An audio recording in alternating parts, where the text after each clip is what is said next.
Hi. അപ്പം ഇന്ന് നമുക്ക് ചക്കക്കൂട്ട ഉണ്ടാക്കിയെടുക്കാം കേട്ടോ. അപ്പോൾ ഈ വർഷത്തെ ആദ്യത്തെ ചക്കയാണ്. ഇടിച്ചക്കയൊക്കെ ഞങ്ങൾ കുറേ പ്രാവശ്യം വെച്ചായിരുന്നു കേട്ടോ. മൂത്ത ചക്ക ഇതിപ്പോൾ ആദ്യമായിട്ടാണ്. അപ്പോൾ നമുക്ക് ചക്കക്കൂട്ട ഉണ്ടാക്കാം കേട്ടോ. അപ്പോൾ അതിനായിട്ട് ഞാൻ കുറച്ച് വൻപയർ വേവിച്ചെടുത്തിട്ടുണ്ട് കേട്ടോ. അപ്പോൾ ഇതാ കുറച്ചേ ഉള്ളൂ, കുറച്ച് വൻപയറുള്ളൂ കേട്ടോ. ഇനി അതിലേക്ക് നമ്മൾ ഈ ചക്ക ഇട്ട് കൊടുക്കുന്നുണ്ട്. അപ്പോൾ ഞാൻ ചക്കയൊക്കെ ഇട്ട് കൊടുത്തിട്ടുണ്ട്. അതിലേക്ക് 1 ടീസ്പൂൺ മുളക് പൊടി ഇട്ട് കൊടുക്കുന്നുണ്ട്. പിന്നെ 1/4 ടീസ്പൂൺ മഞ്ഞൾപ്പൊടി ഇട്ട് കൊടുക്കുന്നുണ്ട്. പിന്നെ ആവശ്യത്തിനുള്ള കല്ലുപ്പ് ഇട്ട് കൊടുക്കുന്നുണ്ട് കേട്ടോ. പിന്നെ അത് വേവാനായിട്ട് കുറച്ച് വെള്ളം കൂടെ ഒഴിച്ച് കൊടുക്കുന്നുണ്ട്. പയർ വേവിച്ചാൽ കുറച്ച് വെള്ളം ഉണ്ടായിരുന്നു, അപ്പോൾ കുറച്ചുകൂടി വെള്ളം ഒഴിച്ച് കൊടുക്കുന്നുണ്ട് കേട്ടോ. അത് വേവിച്ചെടുക്കാം. 2 വിസിലായിട്ട് അടുപ്പിക്കണുള്ളൂ.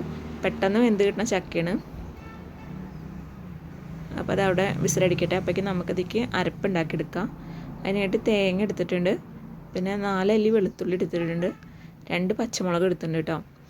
കാന്താരി മുളകാവും കുറച്ചുകൂടെ ടേസ്റ്റ് ഉണ്ടാവുക, പക്ഷേ കാന്താരി മുളക് ഇല്ല കേട്ടോ. പിന്നെ കുറച്ച് ജീരകം, കുറച്ച് കുരുമുളകും കൂടെ എടുത്തിട്ടുണ്ട് കേട്ടോ. അതൊന്ന് വെറുതെ ജസ്റ്റ് ഒന്ന് ചതച്ചെടുക്കുക. നന്നായിട്ട് അരയേണ്ട ആവശ്യമില്ല കേട്ടോ, ഒന്ന് ചതച്ചെടുത്താൽ മതി. അപ്പോൾ അത് ചതച്ച് വെച്ചിട്ടുണ്ട്.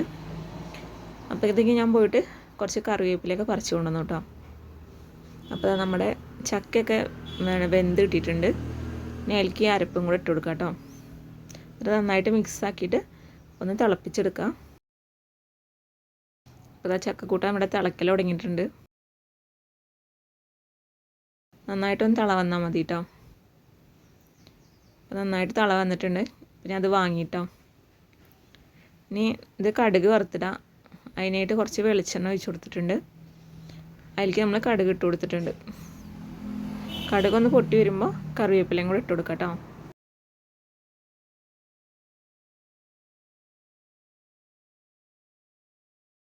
ഇത് നമുക്ക് ചക്കക്കൂട്ടാനിലേക്ക് ഒഴിച്ചു കൊടുക്കാം.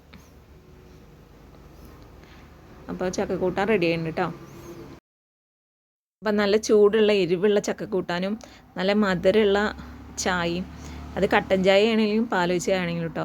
അപ്പോൾ എനിക്ക് അങ്ങനെ കഴിക്കാനാണ് എനിക്ക് ഭയങ്കര ഇഷ്ടം. ചോറിൻ്റെ ഒപ്പം കഞ്ഞിടപ്പൊന്നും കഴിക്കാൻ എനിക്ക് ഇഷ്ടമല്ല കേട്ടോ ചക്കക്കൂട്ടാൻ. അപ്പോൾ അത് ഞാൻ കുറച്ചെടുത്ത് ടേസ്റ്റ് ചെയ്ത് നോക്കുന്നുണ്ട്. അപ്പോൾ ടേസ്റ്റ് ചെയ്ത് നോക്കിയപ്പോൾ നല്ല ടേസ്റ്റ് ഉണ്ട് കേട്ടോ. അപ്പോൾ ഞാൻ ചൂടോടെ തന്നെ കേട്ടോ കഴിക്കുക.